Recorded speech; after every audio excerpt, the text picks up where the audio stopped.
Rabbonim, past and present members of the shul and guests. Firstly, when I say how great it is to see so many people here today, representing collectively many generations of the shul. There are some thanks to give. Thank you very much to Russell Kett, Vice President of the United Synagogue, and to Russell Rossman, President of the Shul and Shul in Edgware, both schemes of Blackpool, and for coming up with the idea of doing this event today. It is a fitting conclusion. Thank you also to Lynn Shaw, personal assistant to Rabbi Andrew Shaw of Stanwell Shul, who cannot be here today, but who has carried out much of the administration work for the event. Can I also welcome Councillor Fred Jackson from Blackpool Borough Council, a council which over the years has been highly supportive of our synagogue and of our community. Thank you to Hasan Stephen Robbins, formerly of the panel, and to the Shabbaton Choir members who have come up specially for today. And welcome especially to Robert Pincus, President of the newly amalgamated congregation, and to members of the St Anne's Shul, as well as a welcome to you all today. Today is a proud day, as well as being a sad one in the 114-year history of the congregation. It brings back to all of us our own special and fulsome memories of members and past members of the Blackpool community, including of those who are sadly no longer with us, but who made the shul what it was. We should therefore not let the opportunity pass today without a few words being said. The Blackpool Orthodox community has been in existence for well over 100 years. Soon, because of diminishing numbers, the congregation as we know it will after today cease to exist. Most of us present today and our families will have been members for many years. My own personal memories of the shul and of the cheder go back to the early 1940s. Some of us here, of course, go back even further than that. Our ministers, as well as members, were also important, and we remember them with affection.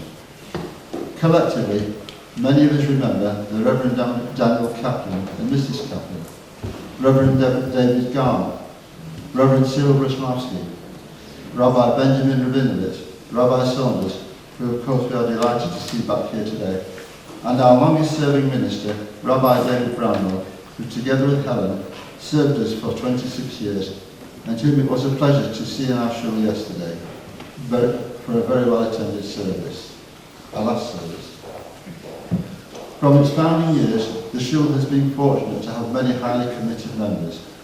Perhaps among the most well known all are the late Mark Shapper, JP, who gave the congregation the freehold site of the shul, and the late Nat Sheff, an honorary life president who gave his name to the hall upstairs.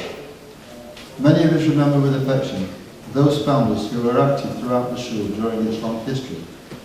It is always dangerous to name names, because I know I will leave someone out, but my personal memory includes the Bluestone family, Vivian Morris Cohen, Sydney and Edna Cohen family, the Comer family, the Freeman family, the Goodstone family, the Gorney family, the Harris family, Jack Hyman, the Lefton family, the Levy family of Longton Road, Dennis Lewis, the Linger family, the Lyons family, the Ram family, the Sager family, the Schutz family, the Sullivan family, the Topperman family, the Bale family, and the Walters family, many of whom are represented today, and an especial thanks, of course, to my Vice President, Philip Lefton, and his wife Naomi.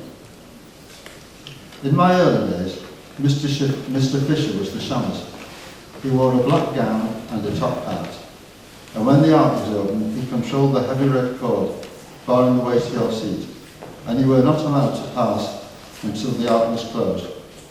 Reverend Alex Brown, who took the morning minion, down at high speed, never missing a word, so that the men who had to get to Manchester for work did not miss the club train.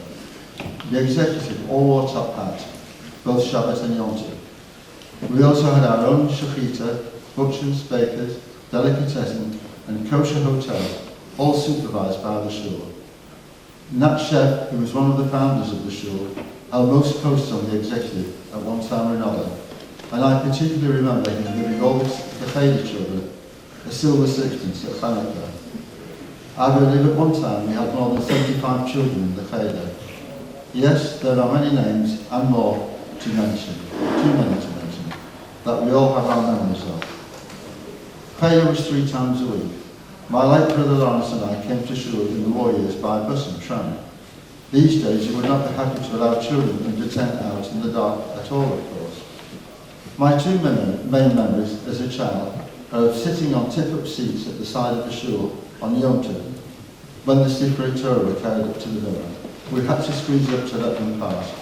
And finally, queuing up outside the sukkah, which stood in a hut where the Beis HaMidrash is now, until all the adults came out. Fortunately, there was food left for us. The sukkah was also used by the local Jewish Girl Guides in the 1930s. During the war years, the community expanded due to the influx of evacuees from London and other big cities to escape the bombing. After the war, many of them settled in the town, adding to the strength of the community. Some of them setting up in business and taking an active part in communal affairs. At the outbreak of war, members of the congregation, including Mr. Willie Barner, Mr. Jack Hyman, Mrs. Esther Harris and Mrs. Thurs, organised a hostel for about a dozen young ladies in Holmby Road who had managed to escape the Nazis on the Kinder transport. They remained here till the end of the war. One of them, Mrs. Rosa Lefton, settled here and now resides in Newport. Our own children who have now left town will have their own special memories, as I am sure we all have. You can read more of the Blackpool history in the commemorative pamphlet distributed today. Having said all that, this is a special day for us all, and in the future we shall look back with all memories of the heydays of the Blackpool community. Let us say, Chazak, Chazak, Yiditz Chazak. May we each collectively and individually go from here with strength.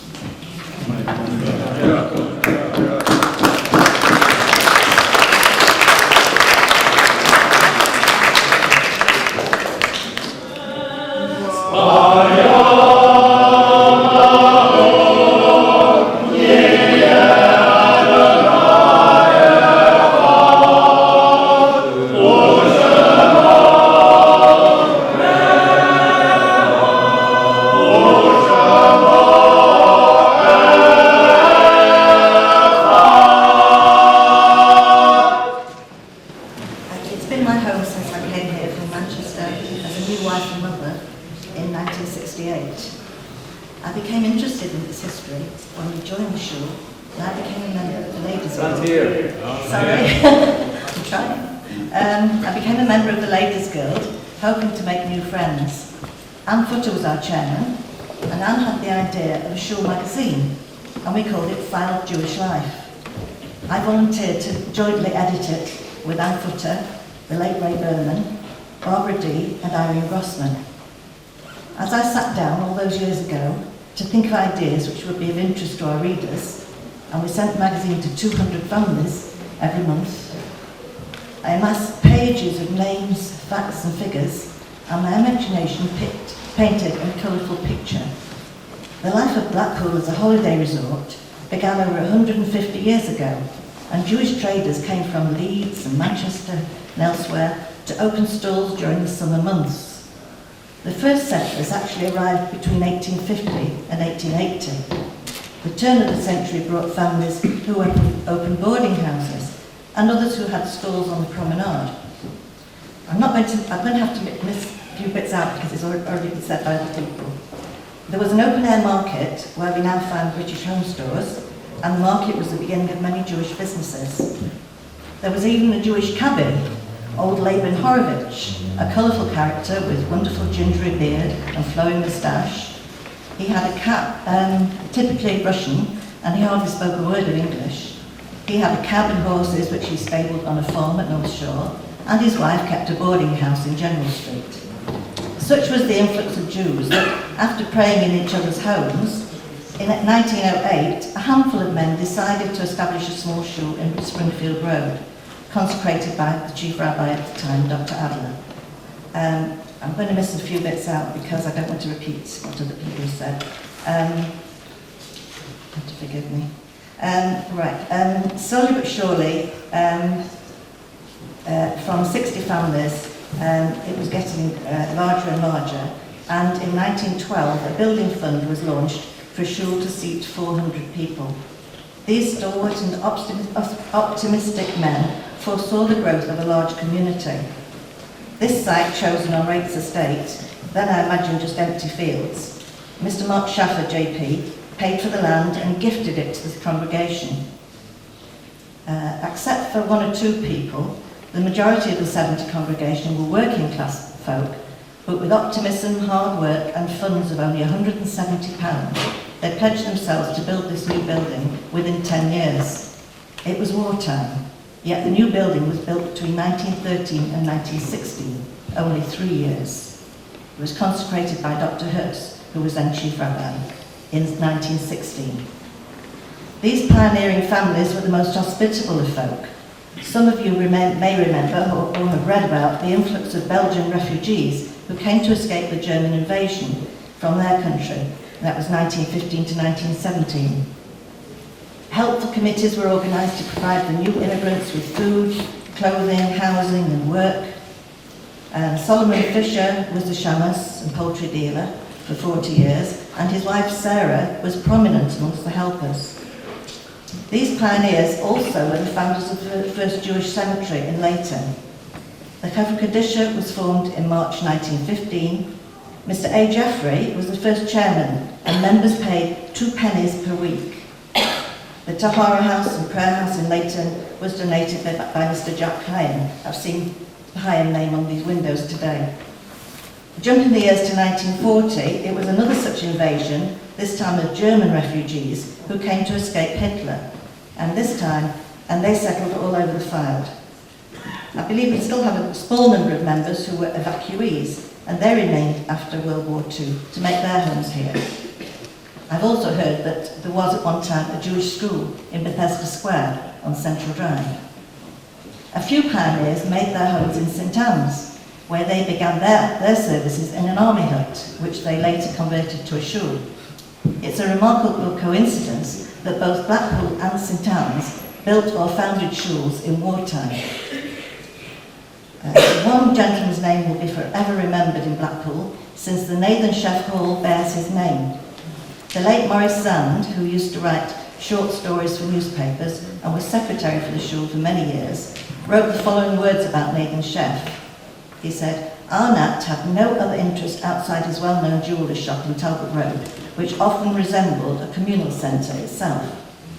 And one of his joys was the personal presentation of each Hanukkah and Purim of a silver sixpence to each pupil of the Feder classes. Mr. Schaffer, JP, was president on more occasions than any other member, but sadly while in office, in October 1952, he died.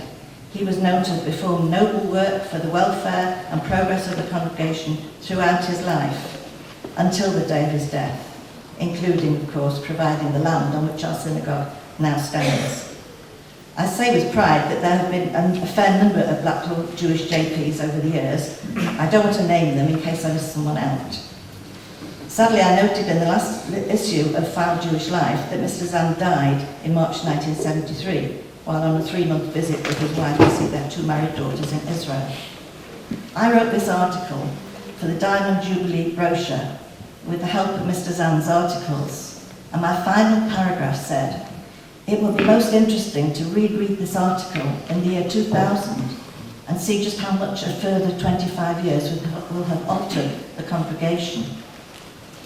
I was in Shul yesterday and felt very emotional, firstly due to the wonderful voice of Russell Grossman, and also seeing the open Aron Kodesh, which we haven't seen here in Blackpool for a long time, and realising that this would be the last time in this building for all of us. So I have to say, this is the saddest of days for those of us still here, to see the closure of our shul building. However, our small congregation will continue, thanks to our merger with the St Anne's Shul, who have already made us very welcome. Thank you.